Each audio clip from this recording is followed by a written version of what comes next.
नमस्कार। इस video lecture के अंतर्गत लाइट के पार्ट 6 की बात करेंगे। इससे पहले वाले वीडियो लेक्चर में आपने देखा क्रांतिक कोण और पूर्ण आंतरिक परावर्तन, critical angle and total internal reflection. आशा करता हूँ वो सब आपको अच्छे समझ में आया होगा। इस वीडियो लेक्चर में प्रकाश के दो और गुण, जिसमें प्रकाश का वर्ण विक्षेपण और एक प्राकृतिक घटना, इंद्रधनुष की बात होगी। दोनों ही बहुत इंपॉर्टेंट हैं सीटेट के एग्ज़ाम की दृष्टि से, और हमें दैनिक जीवन में इसकी समझ होनी चाहिए अच्छे से। इस संबंध में भी ये दोनों ही टॉपिक इंपॉर्टेंट है। शुरू करने से पहले आप इसका स्क्रीनशॉट करें ताकि आपको इसके नोट्स बनाने में आसानी हो। चलिएगा, सबसे पहला टॉपिक आपका प्रकाश का वर्ण विक्षेपण। प्रकाश का वर्ण विक्षेपण इंग्लिश में कहते हैं dispersion of light. Dispersion of light देखिएगा, सूर्य से आने वाला प्रकाश या सफ़ेद प्रकाश, वाइट लाइट, या सूर्य से आने वाला सफ़ेद प्रकाश 7 रंगों से मिलकर बना होता है। आप सब जानते हैं जब 7 रंग मिल जाते हैं तो आपका वाइट रंग का प्रकाश बन जाता है। 7 रंग में आप जानते होंगे विविगोर वाला फार्मूला सबने पढ़ा होगा, जिसमें विविगोर में पहला बैंगनी, वायलेट, इंडिगो, जामुनी, ब्लू नीला, ग्रीन हरा, येलो पीला, ऑरेंज नारंगी, रेड लाल, ये 7 रंग होते हैं। इनसे मिलकर सफ़ेद प्रकाश बनता है। अब जो घटना है प्रकाश का वर्ण विक्षेपण, वर्ण का मतलब होता है रंग, यानी कि सफ़ेद रंग का प्रकाश जिन रंगों से मिलकर बना है, और विक्षेपण का मतलब होता है तितर बितर हो जाना। विक्षेपण का मतलब होता है इंग्लिश में डिस्पर्सन जिसे कहते हैं, इसका मतलब है तितर बितर हो जाना। अब जो घटना है प्रकाश का वर्ण विक्षेपण, इसी की वजह से इंद्रधनुष बनता है। तो पहले समझते हैं प्रकाश का वर्ण विक्षेपण क्या है, फिर बात करेंगे इंद्रधनुष की। तो देखिएगा, प्रकाश का वर्ण विक्षेपण क्या घटना है कि जब सफ़ेद प्रकाश की किरण किसी प्रिज्म से टकराती है। प्रिज्म आपने देखा होगा, है ना, एक ट्रायंगल शेप में होता है, प्रिज्म पिरामिड जैसा होता है। तो आपने कभी भी देखा होगा तो इस तरह से आपको प्रिज्म दिखाई देगा, जिसकी साइड में और भी फलक होती हैं, है ना, एक पिरामिड जैसा होता है। तो जब भी सफ़ेद प्रकाश की किरण किसी प्रिज्म से टकराती है, अब प्रिज्म का कांच का बना हुआ है, तो कैसा माध्यम हो गया, पारदर्शी।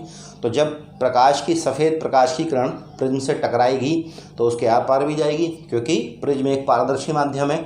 जब आर पार जाएगी, यानी कि टकराने के बाद जब प्रिज्म से होकर बाहर निकलेगी, तो क्या होता है, प्रकाश जो सफ़ेद प्रकाश है वो 7 रंगों में विभाजित हो जाता है।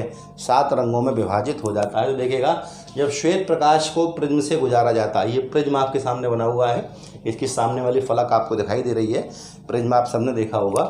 तो जब श्वेत प्रकाश के प्रिज्म से गुजारा जाता है तो श्वेत प्रकाश का 7 रंगों में विभाजित हो जाना, 7 रंगों में विभाजित हो जाना ही क्या कहलाता है, प्रकाश का वर्ण विक्षेपण कहलाता है। प्रकाश का वर्ण विक्षेपण कहलाता है। तो देख रहे हैं आप, जैसा कि चित्र में आपके सामने बना हुआ है, तो ये आप देख रहे हैं, ये इस तरह से यहाँ ये ऐसे मैंने यहाँ किरण डाली इस तरह से, और ये सीधी जानी चाहिए थी, सीधी जानी चाहिए थी, लेकिन सीधी ना जाके क्या हो रही है, अभिलंब से झुक रही है ना, तो ये क्या हो रही है, अपवर्तन हो रहा है, एक माध्यम से दूसरे माध्यम में जा रही है। तो हम पढ़ चुके हैं अपवर्तन हो रहा है, यानी कि पहला माध्यम वायु थी, फिर प्रिज्म में गई, दूसरा माध्यम आ गया, और इस माध्यम से फिर वायु में आ गई। तो पहले वायु और प्रिज्म के बीच अपवर्तन हुआ, फिर प्रिज्म और वायु के बीच अपवर्तन हुआ। तो ये घटना अपवर्तन की है कि प्रकाश की किरण एक माध्यम से दूसरे माध्यम में जा रही है, और दोनों ही माध्यम पारदर्शी हैं। लेकिन हो क्या रहा है कि जब भी प्रकाश की किरण को हम किससे गुजार रहे हैं, प्रिज्म से गुजार रहे हैं, तो प्रकाश क्या हो रहा है, 7 रंगों में विभाजित हो जा रहा है। इसीलिए इस घटना को प्रकाश का वर्ण विक्षेपण कहते हैं। ध्यान रखिएगा, रंगों का क्रम यही होगा, सबसे कम विक्षेपण लाल का होगा, और सबसे ज़्यादा विक्षेपण किसका होगा, बैंगनी का होगा। सबसे कम विक्षेपण किसका होगा, सबसे कम मार्ग से विचलन किसका होगा, लाल का होगा। सबसे ज़्यादा मार्ग से विचलन किसका होगा, बैंगनी का होगा। इसकी वजह होती है तरंग दैर्ध्य। चूँकि सीटेट के ईवीएस सेक्शन में तरंग दैर्ध्य, आवृत्ति, आयाम, इन सबसे क्वेश्चन नहीं आते हैं, तो मैं यहाँ डिस्कस नहीं कर रहा हूँ। सिर्फ आपको इतना याद रखना है कि प्रकाश की किरण जब भी किसी प्रिज्म से गुजारी जाती है तो वो सीधी रेखा में जाकर 7 रंगों में बट जाती है, और सारे रंग क्या होते हैं, अलग अलग हो जाते हैं, जिनका क्रम यही रहेगा, विविगोर ऊपर की ओर रहेगा। सबसे ऊपर रेड रहेगा, फिर ऑरेंज, फिर येलो, फिर ग्रीन, फिर ब्लू, फिर इंडिगो, और उसके बाद वायलेट। ये विविगोर सब जानते ही है।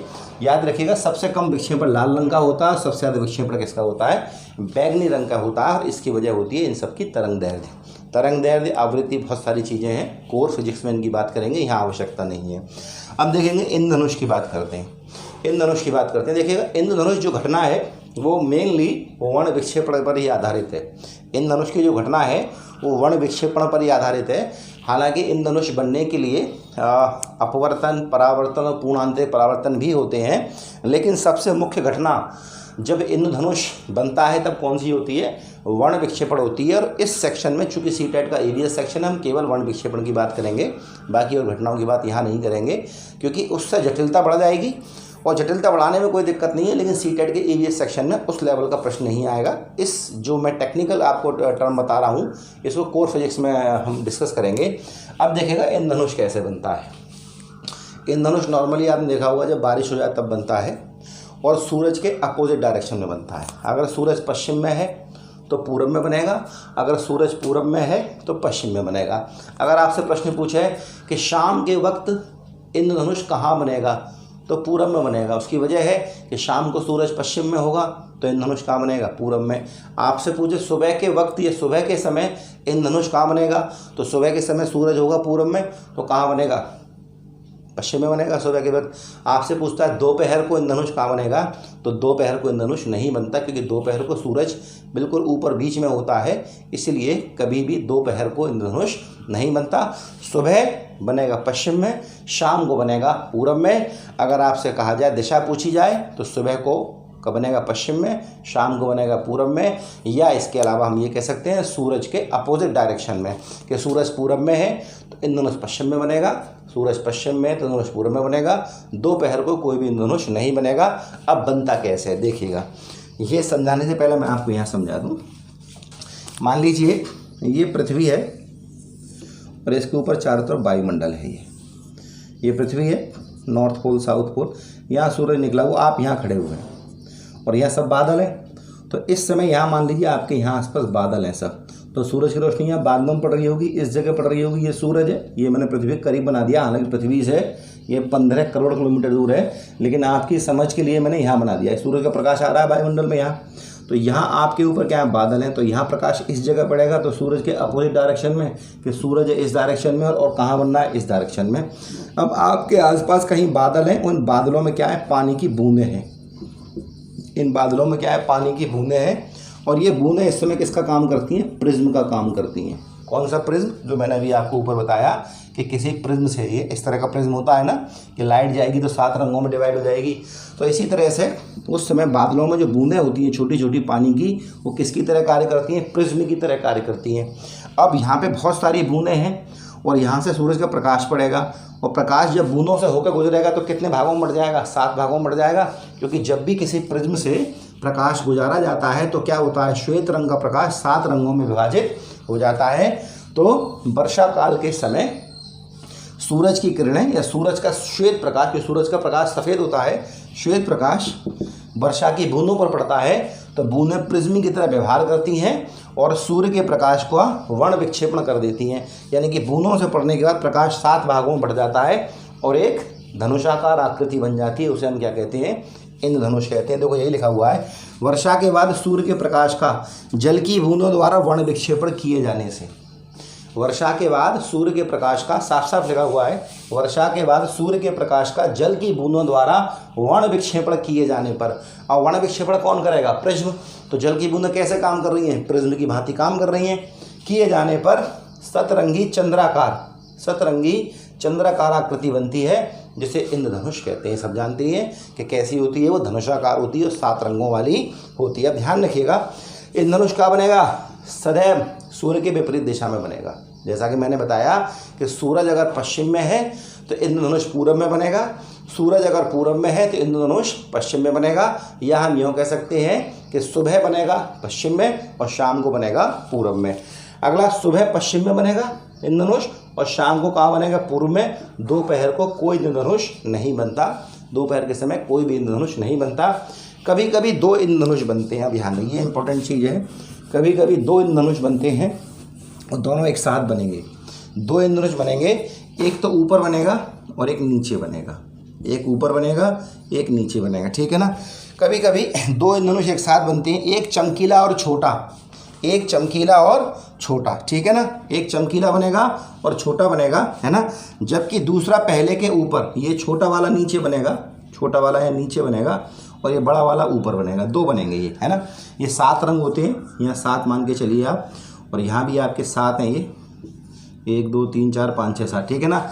2 एक साथ बनेंगे, एक चमकीला और छोटा, यानी कि छोटा वाला चमकीला होगा, इसके रंग ज़्यादा चमक रहे होंगे, और बड़ा वाला जो होगा वो कैसा होगा, पहले वाले के ऊपर होगा और थोड़ा धुंधला होगा। यही लिखा हुआ है ना, एक चमकीला और छोटा, जबकि दूसरा पहले के ऊपर थोड़ा धुंधला और बड़ा होता है। यानी कि एक इंद्रधनुष तो ये हो गया और एक ये हो गया। कभी कभी क्या होता है, 2 एक साथ बन जाते हैं।